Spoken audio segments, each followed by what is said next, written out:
Remember when the American dream meant a white picket fence, 2.5 kids, and a golden retriever named Liberty? Fellow Americans, grab your passports because there's a plot twist! The new American dream isn't about moving to the suburbs, it's about moving to Spain, or Thailand, or literally anywhere that isn't here. That's right, folks. We're not just talking about a vacation.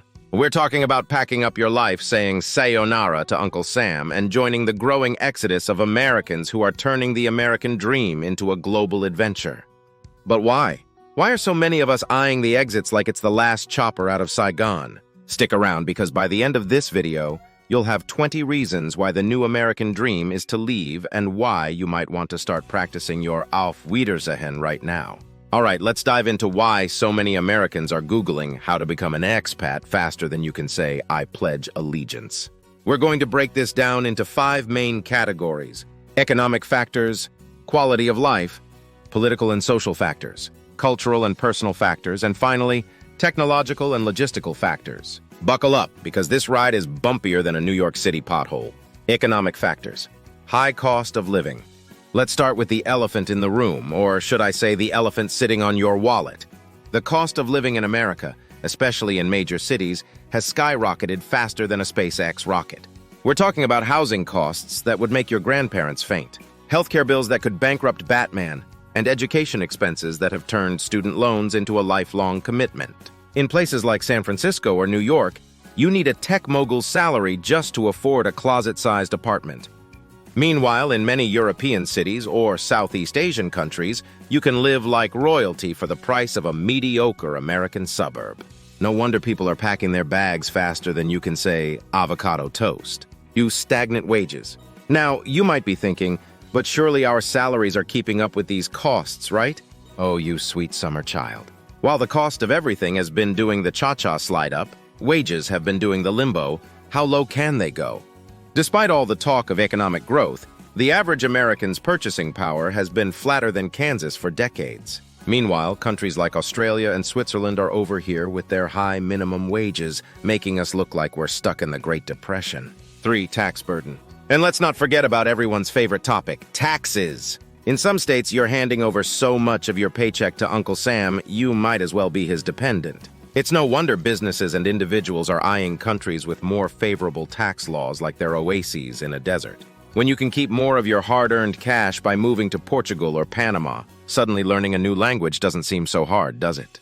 4. Job market saturation. Last but not least in our economic sob story, let's talk about the job market. In many industries, it's more crowded than a subway car at rush hour. You've got recent grads competing with seasoned professionals for entry-level positions, and middle managers with 20 years of experience being told they're overqualified. Meanwhile, countries like Germany are practically begging for skilled workers. Suddenly learning to pronounce Schwarzwald doesn't seem so bad when it comes with job security and a nice beer garden, does it? Quality of life. 5. Healthcare costs. Now let's move on to quality of life, starting with everyone's favorite American pastime, avoiding the doctor because you can't afford it. Our healthcare system is so expensive, getting sick in America is like playing Russian roulette with your life savings. In countries like Canada or the UK, people go to the doctor without fear of bankruptcy. Imagine that, a world where universal healthcare isn't treated like a dirty word. Revolutionary, I know. 6. Work-life balance. Speaking of health, let's talk about the American work ethic. We wear our 60-hour work weeks like badges of honor, bragging about how little vacation time we take. Meanwhile, Europeans are over here with their 35-hour work weeks, month-long vacations, and actually enjoying life. When you can have a fulfilling career and time to actually live your life, suddenly packing up and moving to France starts to look pretty appealing. Baguettes and work-life balance? Sign me up! 7. Safety and security. Now, I hate to be a Debbie Downer, but we need to talk about safety. Between mass shootings, rising crime rates, and the general feeling that we're one bad day away from a real-life purge scenario, it's no wonder people are looking for greener and safer pastures. When countries like Japan or the Netherlands have crime rates lower than the number of flavors at your local ice cream shop, it makes you wonder if it's time to trade in your pepper spray for a bicycle bell. Environmental quality. And let's not forget about the environment.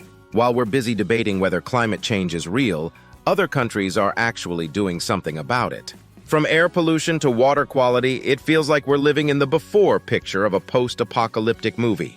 When you can breathe the air without feeling like you're licking a car exhaust pipe, suddenly learning to say, "I'll have a flat white, please," in New Zealand English doesn't seem so hard.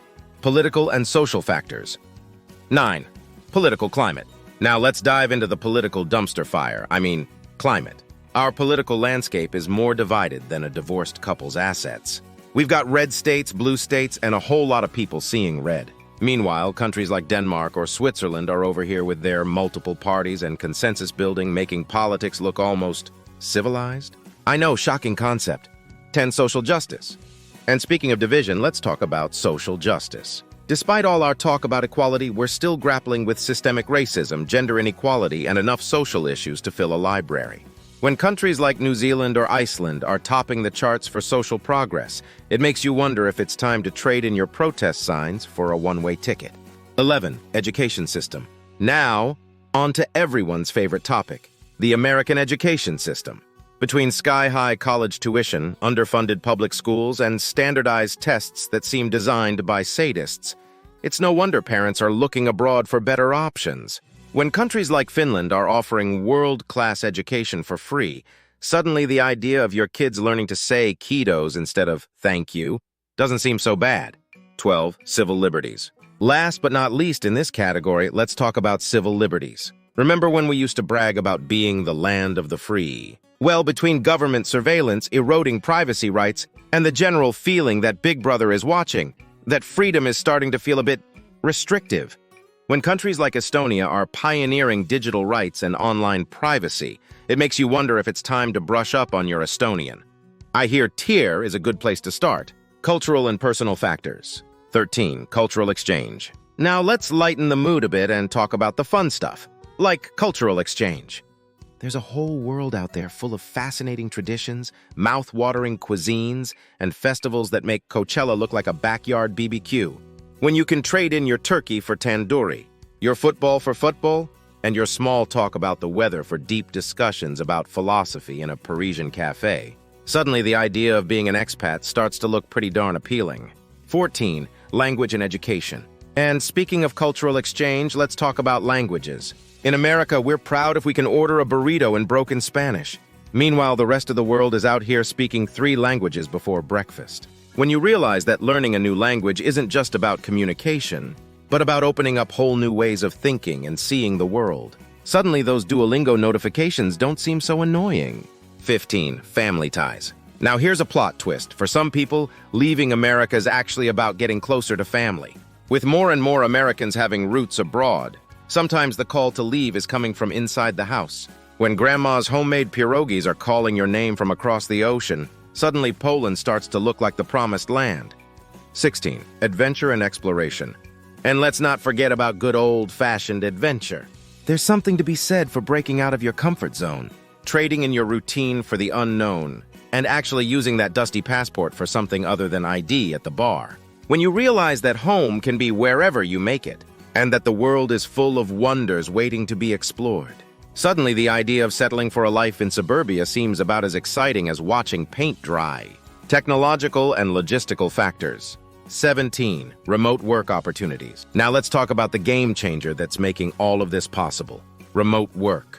Thanks to the internet and a global pandemic, silver linings, people, we've realized that most of us can do our jobs from pretty much anywhere with a decent Wi-Fi connection.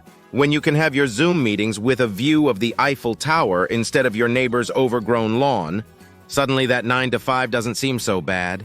18. Digital nomad visas. And countries are catching on to this trend. More and more places are rolling out the red carpet for remote workers with special visas. It's like they're saying, come on over, bring your laptop and stay a while.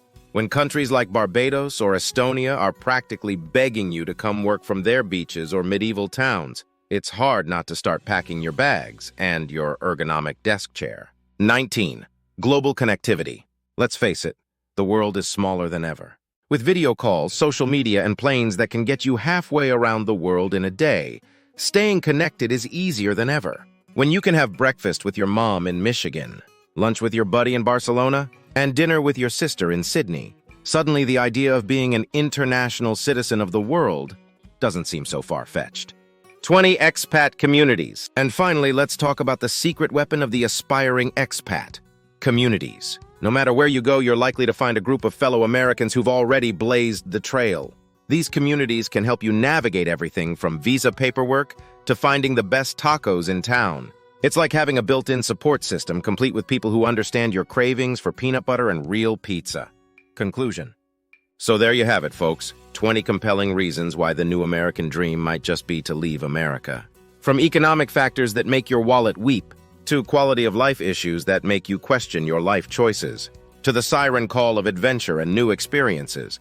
It's no wonder so many Americans are looking abroad for their slice of happiness. But here's the thing. Whether you're packing your bags or planting your flag firmly on American soil, the most important thing is to chase your own version of happiness. Maybe for you, that's a cottage in the Irish countryside. Maybe it's a beach hut in Bali. Or maybe it's right where you are, working to make your corner of America a little bit better. Whatever your dream is, don't be afraid to chase it, even if it takes you halfway around the world. After all, isn't that what the American spirit is really all about? So what do you think? Are you ready to trade in your apple pie for Apfelstrudel?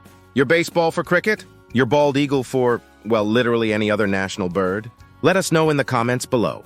And remember, whether you stay or go, the most important thing is to keep dreaming big. Because at the end of the day, that's what makes us all citizens of the world. Remind you that home is where the heart is, even if that heart is currently Googling how to say "where's the bathroom" in Japanese.